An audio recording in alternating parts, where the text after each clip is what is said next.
Existen todo tipo de símbolos. Representan lugares, ideologías, acontecimientos, provocan reacciones y emociones. Guernica. Picasso lo pintó para gritar contra la guerra, contra el bombardeo. Pero ¿cuándo dejó de ser un cuadro histórico para convertirse en un símbolo? ¿Qué le da tanta fuerza? ¿El acontecimiento? ¿Su recorrido? ¿La pintura? ¿Arte, símbolo o las dos cosas?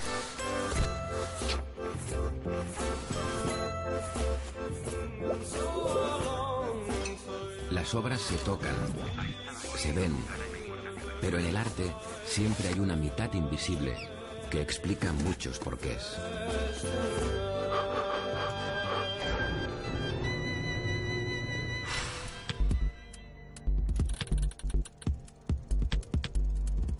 ...26 de abril de 1937... La Legión Cóndor, la élite de la aviación alemana, aliada del bando franquista, se dirige al pueblo de Guernica. La orden es atacar a la población civil. Querían conocer cómo afectaba en la moral del enemigo. Pruebas en medio de una guerra civil. Esta vez bombardearon personas y no puentes. Los pilotos dijeron en sus informes que la organización de la población trabajadora era pobre y que eso había provocado una baja moral de resistencia.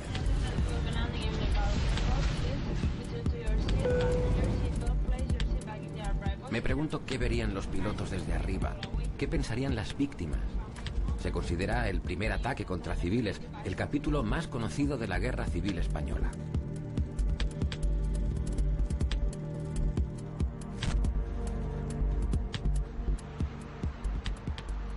Aquí he venido, al pueblo de Guernica. Quiero saber qué sucedió. Han pasado muchos años, pero todavía algunos lo pueden contar en primera persona. Cuando el bombardeo tenía 12 años. Yo en cuanto vi las campanas y las sirenas a tocar y todo eso, pues me metí en un refugio con mi hermana de 7 años y allí lo pasé, sin enterarme apenas de nada. Lo que pasa es que cuando ya salí, pues ya vi que aquello habían hecho un descalabro. Ese día había mercado, como hoy. Lo bombardearon como a tantos otros edificios no estratégicos. Julio Naindía me cuenta lo que recuerda. Él sobrevivió, pero no le gusta que le llamen superviviente. Aquí se considera generalmente, y con mucha razón, que las víctimas fueron las que murieron. Pero las que vivieron, las que sobrevivieron, pues fueron unas víctimas semi-muertas. Sus hogares, sus enseres, todo su ser de la vida que habían luchado, que habían hecho con su sudor, habían perdido todo en 3 horas, 4 horas, y después a continuación pues quedaron sin humor, sin ilusión, sin futuro. Bajo nuestros pies, la ruina. Objetos que ilustran lo que cuenta Julio. El vacío, el miedo de cuando entraron los militares días después, la vergüenza de que les hicieran limpiar a ellos los escombros. Momentos difíciles de olvidar. Esas secuelas jamás desaparecerán. Esas son imborrables. La misma noche del bombardeo nos trasladamos con una furgoneta de casa a Jánquiz, que está a 2 kilómetros de aquí. De ahí se veía todo el panorama de Guernica. Se veía todo Guernica ardiendo. Y aquel espectáculo a mí jamás se me va a olvidar. Entre el campo y la aleta. Me enseña el lugar donde su padre lo escondía días después, cuando los ametrallaban. Cuesta imaginarlo. Hablamos del cuadro que me ha traído hasta aquí. Claro, en mi edad, cuando se hizo el cuadro, pues no lo sentía mucho, ¿no? Ni entendía la pintura, ni él entendía lo que quería decir el cuadro, ni nada de eso. Ahora, después, con el tiempo, pues sí he ido pues apreciando lo que fue aquello y tal, y aquello significa mucho, mucho para Guernica. Por eso piden que el cuadro de Picasso esté en su pueblo. Una petición complicada. Julio me enseña otras huellas de la guerra. A 5 metros bajo tierra, en lo que hoy es un bar, había un refugio. Ahora son unos lavabos y pocos conocen la historia. Uno de tantos lugares invisibles. Cambio de escenario. Estoy en la Facultad de Filosofía de la Universidad Complutense de Madrid, un edificio representativo de la República. He quedado con Josefina Alix, es historiadora del arte y lleva muchos años estudiando Guernica y el contexto en que se pintó. Empezamos por el motivo. Es un encargo del Gobierno de la República para el pabellón español en la Exposición Universal del 37. La Embajada de España en París quería mostrar al mundo la guerra que asolaba al país. Para ello pidieron la colaboración de muchos artistas españoles. Necesitaban a los más reconocidos a nivel internacional. Picasso aceptó en principio, pero luego empezaron sus dudas. Primero que él no le gustaba la cosa de ponerse en un pabellón que iba a ser de carácter político, porque no le gustaba señalarse.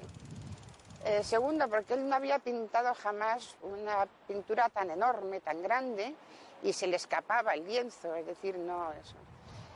Y tercero, por su vida personal, por los momentos de vida personal que atravesaba en aquella época.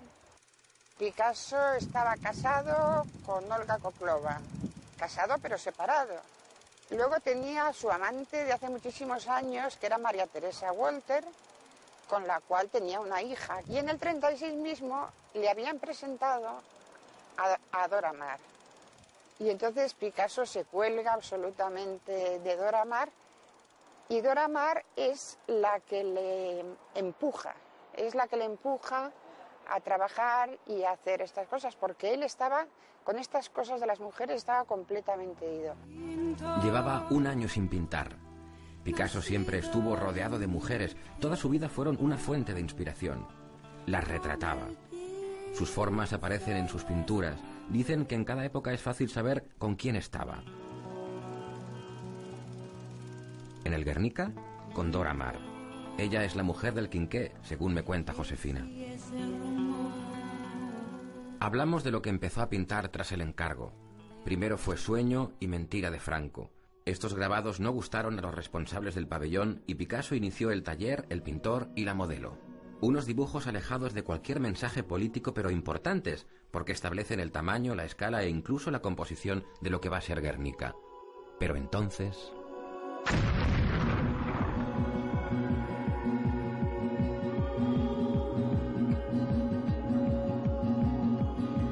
Las noticias del bombardeo de Guernica llegaron a toda Europa y la manifestación del 1 de mayo en París se convirtió en un clamor contra la guerra. Ese mismo día, por la tarde, Picasso empezó a pintar bocetos y 10 días después, el mural.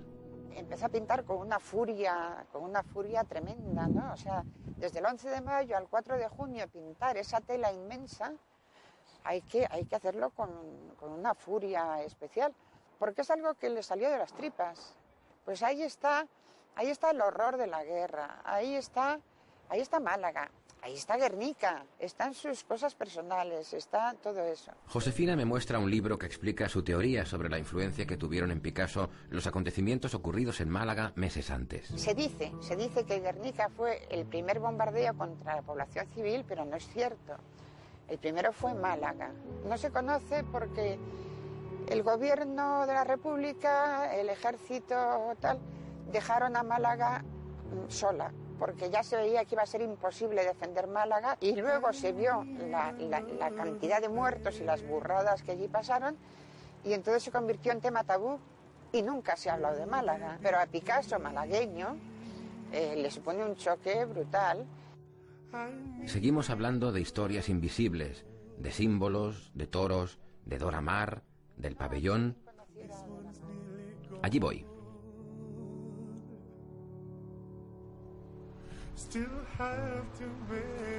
Existe en Barcelona una réplica del pabellón de la República que diseñó José Luis Sert.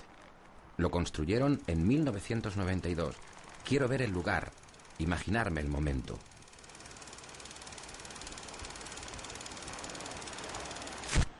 Hoy es una biblioteca. Visito el exterior, el primer lugar que acogió al cuadro. Es un pabellón pequeño construido con materiales baratos propios de un país en guerra. Estaba entre grandes pabellones y recibió muchas visitas.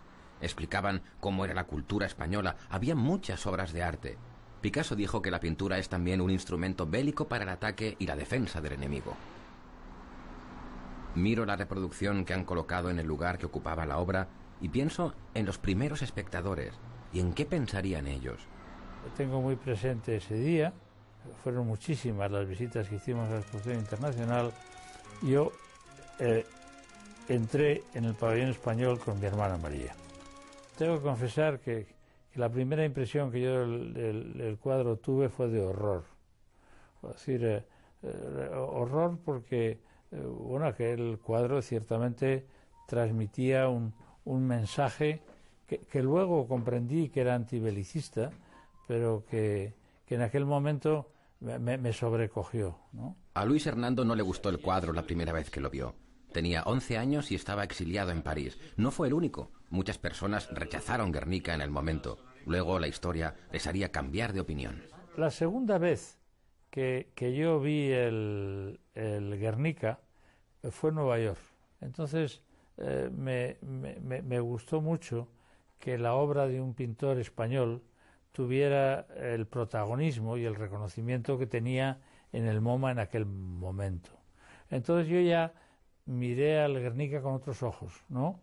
Y entonces ya vi, sí, el horror que allí se pintaba, ¿no? Lo escucho y pienso que estaría bien un programa de espectadores de arte, historias paralelas a las obras. Me enseña cómo era entonces y lo miro ahora. Sigue contándome su relación con Guernica, su emoción al verlo llegar a España.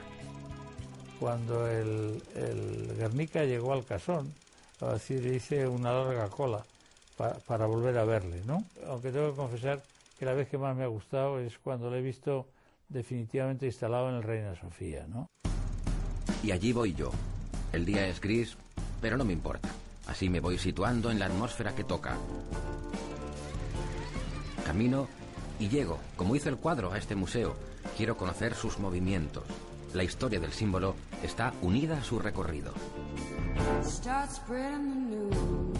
Me dirijo al lugar en el que mejor saben leer las cicatrices de esta tela de 3,5 metros por casi 8. Una vez finalizada la exposición universal, la obra va al estudio de Picasso y permanece enrollada durante 1 mes y medio. Y a partir de ese momento comienza el gran periplo de un viaje a Inglaterra. Por Inglaterra viaja por varias ciudades. Y de ahí a Francia, a Estados Unidos y de nuevo a Europa. Sirvió para recaudar fondos para la República. Aumentó su fama, pero también su deterioro. En total hemos cuantificado en 40 exposiciones, 40 viajes. Todos estos traslados se realizaron con la obra siempre enrollada. Es decir, eso suponía que la obra, una vez que llegaba a su sede, había que instalarla, montarla en el bastidor, desenrollarla, tensarla y una vez que se acababa la exposición, desmontarla y volverla a enrollar. Todos estos procesos se fueron acumulando de tal manera que se resintió en el estado de conservación de la obra. En 1957, el mismo Picasso acordó que se quedara en Nueva York. Allí lo restauraron por primera vez. Ya no se volvería a enrollar hasta su vuelta a España en 1981. Picasso quería que Guernica volviera a España cuando se restablecieran las libertades. Había democracia, pero hubo polémica igualmente. La propiedad, el estado de la tela. La restauración la había dejado más rígida y vulnerable a enrollarla. Al final hubo firma y muchos podrían ver la obra que habían tenido colgada en sus salones. El símbolo volvía a casa.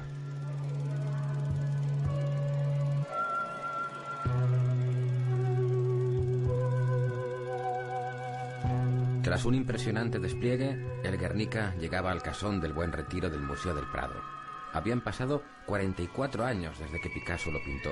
Me pregunto las diferencias entre el 37 y ahora. Bueno, yo creo que si pudiéramos comparar el Guernica recién pintado y el aspecto actual que tiene la obra, yo creo que hay dos aspectos importantes que hay que resaltar. Uno, la obra es el tratamiento que estaba comentando de la cera resina, que ha hecho que el aspecto sea un poco más, quizá ligeramente más cálido en general, y también más transparencia. Consigue, quizá, yo creo, el aspecto natural que tuviera la obra cuando se pintó no fuera, no se verían tanto las capas que constituyen la obra. Su obra está en el Reina Sofía desde el 92. Aquí Jorge y su equipo la cuidan. Son los responsables de restauración y conservación del museo. Sus obras son del siglo XX, así que reparan poco y previenen mucho. Un trabajo también apasionante. Me explica cómo controlan la temperatura por un sistema de ondas, cómo miden la tensión del cuadro y cómo lo limpian. Le pregunto por la petición que hacían los supervivientes de Guernica de trasladar la obra y me contesta con unas fotos en las que se ve lo compleja que es cualquier intervención. Realmente es arriesgado, es, digamos, un proceso complicado, es muy complejo y que conlleva riesgos que desde luego yo no las pondría un icono de estas características, ¿no?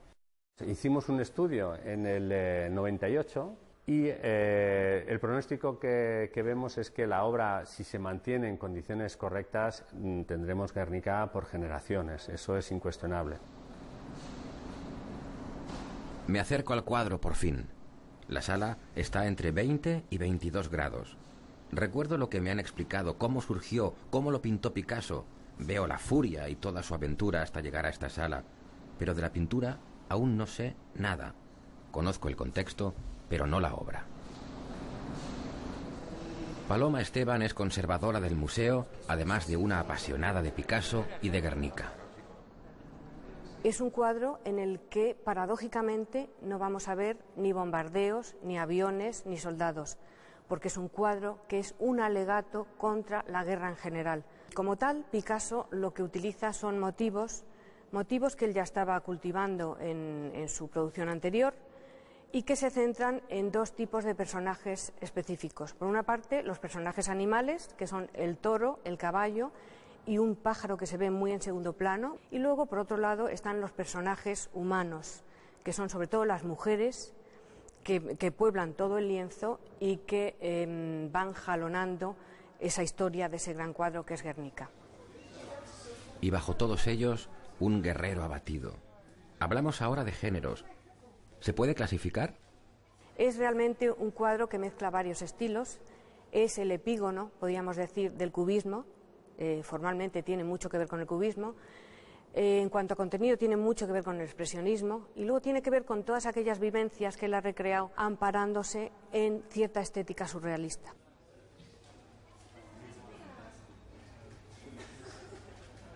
El cuadro es una grisalla, está resuelto solamente en blanco, negro y tonos grises, y es una grisalla, yo creo que precisamente para poder expresar ese sentimiento de dolor y de rechazo a la violencia. Es un cuadro que, si ahondamos, vemos cómo se pone de manifiesto que Picasso ha estudiado profundamente siempre a los clásicos, a los maestros antiguos. Entonces, esa composición es una composición muy estudiada, una composición piramidal que viene del siglo de oro, y con esa mezcla de estilos, que es lo que da como resultado esa fuerza de ese contenido que nos sigue llegando al fondo hoy en día.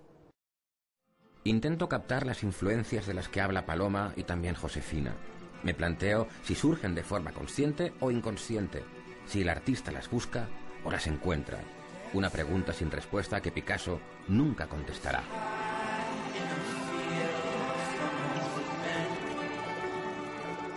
Me voy al otro lado de la sala, miro las fotos que hizo Dora Maar. La fotógrafa surrealista siguió el proceso de producción del cuadro y podemos ver la evolución. Me fijo en los animales. El toro y el caballo están tomados del lance más violento de la corrida.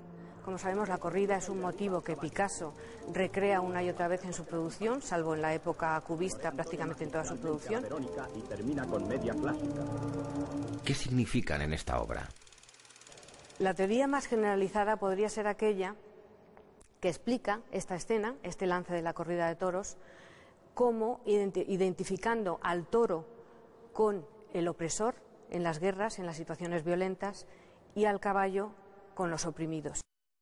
El toro es el personaje fuerte y, sin embargo, el caballo es el personaje débil. Hay, como digo, múltiples explicaciones, y en eso está la riqueza del cuadro, en que cada espectador pueda recrear su propia historia al ver ese cuadro.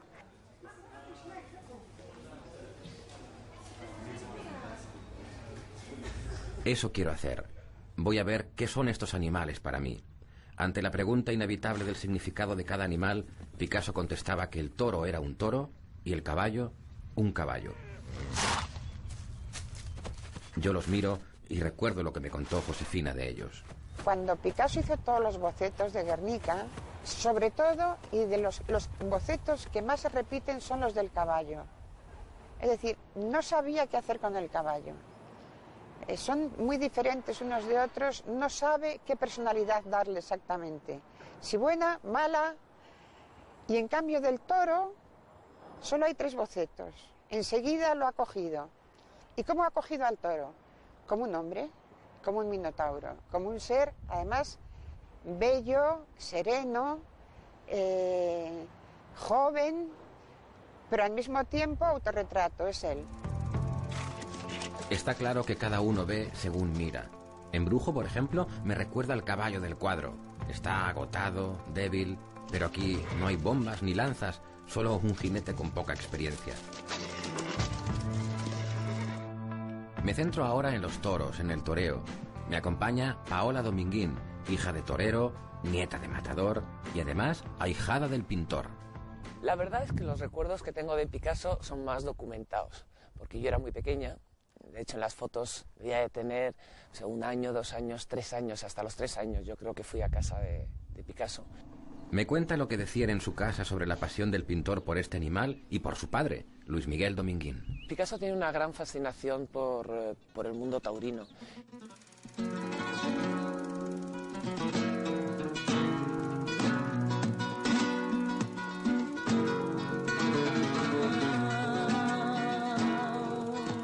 Porque claro, es muy teatral, es un baile, es un espectáculo. Y luego son las raíces más puras españolas, ¿no? Los toros. Y él tenía el recuerdo de cuando estaba con su padre, que debía ser muy taurino, y entonces se le quedó. De la plaza pasamos al cuadro, a lo que ella ve en Guernica. El toro tiene mucho significado, es decir, luego cada uno... Él está hablando de España, está hablando de un problema que ha habido en España. Entonces juega con los elementos más españoles que hay, que es el toro, el caballo, Paloma, la mujer. Antes de despedirme hablamos de su reacción al ver la tela que pintó su padrino. El tamaño ya es impresionante, ¿no? Que ya te impacta, o sea, realmente porque te metes dentro, es como un escenario. Y luego la fuerza, la angustia que hay en ese cuadro. Vuelvo al cuadro. Es martes y entro por la puerta de atrás, por la mitad invisible del museo. Hoy es día de limpieza y reparaciones. Vamos hacia la sala 206. Es un espacio grande que incluye muchas más obras. Rosario Peiró es jefa de colecciones y me explica cómo han reorganizado el espacio. Pretenden que el espectador no olvide que Guernica es un cuadro histórico. Lo que hemos hecho ha sido un eje en el que, que nos ha permitido la misma arquitectura del museo, en el que lo hemos confrontado con imágenes documentales y cine que sabemos fue una gran influencia a la hora de organizar el cuadro de Guernica para Picasso. Picasso, como sabéis, cuando ocurrió la guerra civil y cuando ocurrió el bombardeo, vivía en París. Entonces, digamos que su primera impresión, su primera visión fue en blanco y negro y fue a través de material documental. Por lo tanto, esta idea documental, esta idea de cuadro histórico, creemos que es importante para Guernica y por eso hemos contrapuesto el cuadro con material, digamos, fílmico documental. Lo miro. Son películas sobre la Guerra Civil Española. Imagino lo que debían impactar mientras estaban sucediendo.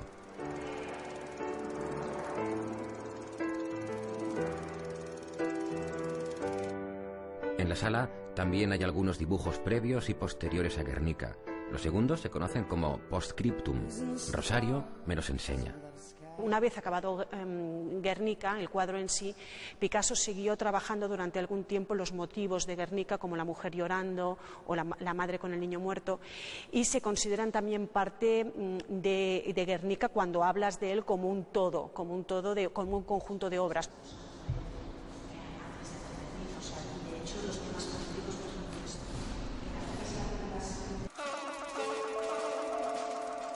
Miro esos dibujos, arte de guerra, y pienso que el arte existe también en momentos de conflicto porque hace reaccionar a la gente.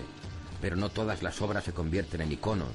Un símbolo pierde su contexto y eso pasa con Guernica. Su fuerza ha traspasado el lugar y el tiempo. A pesar de eso, vuelvo al sitio y veo el símbolo del que todos hablan. Y para entender qué es un símbolo, busco otro. Este no fue pintado, nació en la tierra y se fue creando con la historia. El árbol de Guernica representa las libertades vascas. Y la pintura de Picasso. Demasiadas palabras, por desgracia. Creo que hoy, como entonces, sigue habiendo situaciones que el Guernica denuncia. Realidades contra las que este símbolo grita.